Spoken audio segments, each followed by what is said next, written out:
బీసీలకు ఆశ చూపి 42% మీకు రిజర్వేషన్ స్థానిక సంస్థల్లో బిల్లు పాస్ అయింది, నోటిఫికేషన్ ఇచ్చిల్లో. ఏ గ్రామం బీసీ రిజర్వేషన్ డిక్లేర్ చేసి సర్పంచ్లకు, ఎంపీటీసీలకు, జెడ్పీటీసీ డిక్లేర్ చేసిన తర్వాత హైకోర్టుకు రెడ్డి జాగృతి సంస్థ అడ్డంబడి ఇవాళ బీసీలు రాజ్యాధికారులకు పోతున్నారు అన్న మాట తెలిసే ఇవాళ అడ్డుపడడానికి ప్రయత్నం చేస్తున్న వారందరికీ ఒక అల్టిమేట్ ఇస్తున్నాం. మీరు మేము కలిసి ఇక్కడ బతకవలసింది. గత 80 ఏళ్ళకెళ్ళి మీకు మాకు మంచి సంబంధాలున్నాయి. తెలంగాణ పోరాటంలో ఆత్మ బలిదానాలు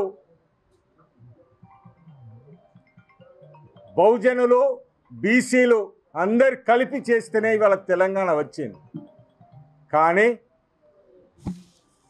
రాజ్యాధికారంకి వస్తే బీసీలు ఏడున్నారో మీ అందరికీ తెలుసు. సామాజిక తెలంగాణ వస్తుందని ఆశపడ్డాం. ఇవాళ ఈ ప్రొఫెసర్ గారు, వెంకటనారాయణ గారు, భాస్కరన్ గారు, ఇక్కడున్న వ్యక్తులందరం ఏ నాయకుడు పిలిపించినా ఊర్లు కదిలొచ్చి రాష్ట్రాన్ని మొత్తం స్తంభింపజేసి రైళ్లను ఆపి, బస్సులను ఆపి, వ్యవస్థను ఆపినప్పుడు ఇవాళ తెలంగాణ రావడం జరిగింది.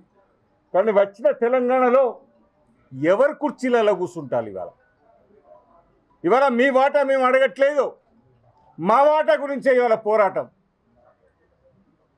అయినా 10 ఏళ్ళు గడిచినాక కూడా కొంత రాహుల్ గాంధీ గారు కాంగ్రెస్ కామారెడ్డి మీటింగ్లో వారు డిక్లేర్ చేసింది, మేము ప్రభుత్వంలోకి వస్తే 42% ఖచ్చితంగా బీసీ రిజర్వేషన్ కల్పిస్తామన్నారు. నిజంగా మీ అందరికీ బీసీల పట్ల ప్రేమ ఉంటే బీసీలను కూడా మాతో పాటు రాజ్యాధికారంలో కూర్చోబెట్టుకోవాలనుకుంటే బరాబర్గా మీరు లీగల్గా ఇది నిలబడే విధంగా బిల్లు తయారు చేస్తారు. ఎందుకంటే పక్క రాష్ట్రంలో తమిళనాడులో రిజర్వేషన్ ఎలా వచ్చిందో మీ అందరికీ తెలుసు. ఆ పద్ధతిలో చేసి బీసీలకు తెలంగాణలో న్యాయం చేస్తే మేము అందరిని ఒప్పుకుంటాం. పదవుల కాడికి వస్తే మాత్రం బీసీల నాయకులు మాత్రం పక్కన ఉండాలి. వాళ్ళని ఎప్పుడు భుజాన పెట్టుకొని మేము మోయడమేనా? కాలం మారింది. తెలంగాణలో బీసీలకు 100% సోయి వచ్చింది.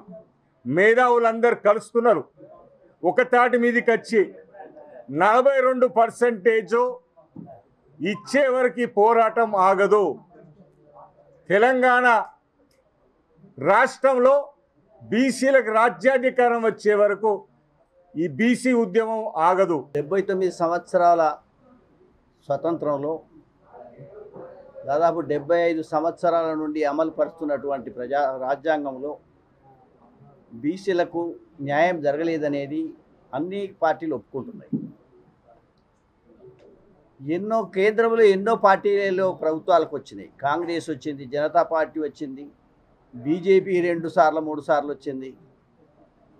ప్రతిసారి కూడా కేంద్రంలో ఉన్న 2 జాతీయ పార్టీలు కూడా బీసీలకు అన్యాయం చేసిన ఉదంతాలు చాలా ఉన్నాయి. కలేల్కర్ కమిషన్ నుంచి మొదలు పెడితే మండల్ కమిషన్ అప్పుడు కూడా వ్యతిరేకించిన వాళ్ళు ఉన్నారు. ఓయిన్ కమిషన్ వేసి అది డాక్యుమెంట్ను ఎవరికి కనిపించకుండా చేసినటువంటి వాళ్ళు ఇప్పుడు బీజేపీ వాళ్ళు.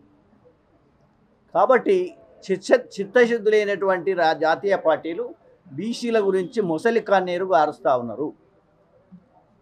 ఇంకొకటి ఏంటంటే ఈ రాష్ట్రంలో ఇప్పుడు రాహుల్ గాంధీ గారు ప్రామిస్ చేసినట్టుగా 42% రిజర్వేషన్ స్థానిక సంస్థలలో ఇస్తానన్నారు. కానీ దానికి అన్ని పార్టీలు శాసనసభలో, మండలిలో పెద్ద బల్లలు గుద్ది చెప్పారు మేము సపోర్ట్ అని. మరి అక్కడ కేంద్రంలో ఉన్న పార్టీ దానికి అనేక రకమైన అడ్డంకులు క్రియేట్ చేస్తున్నది. టీఆర్ఎస్ అందరినీ ముంచిపోయింది. కాంగ్రెసు బిల్లు పెట్టినాం, అది తప్పకుండా వస్తున్నటువంటి ఒక రకంగా చెప్తా ఉన్నది. కానీ ఇవాళ కాంగ్రెస్ చేతిలో చాలా విషయాలు ఉన్నాయి. కామారెడ్డి డిక్లరేషన్లో 42%తో పాటు బీసీలకు ప్రతి సంవత్సరం 1,00,000 కోట్ల రూపాయల బడ్జెట్ కేటాయిస్తామని చెప్పి బడ్జెట్లో చెప్పారు. నామినేటెడ్ పోస్టులలో ఇదే 42% అన్న ఇవ్వాలి కదా, 60% ఉన్న వాళ్ళకు అది ఇయ్యరు. చట్టసభలలో ఈ 19%కి మించకుండా చూసారు. కాబట్టి ఇప్పటికైనా కాంగ్రెస్ తన శక్తి నిరూపించుకోవడానికి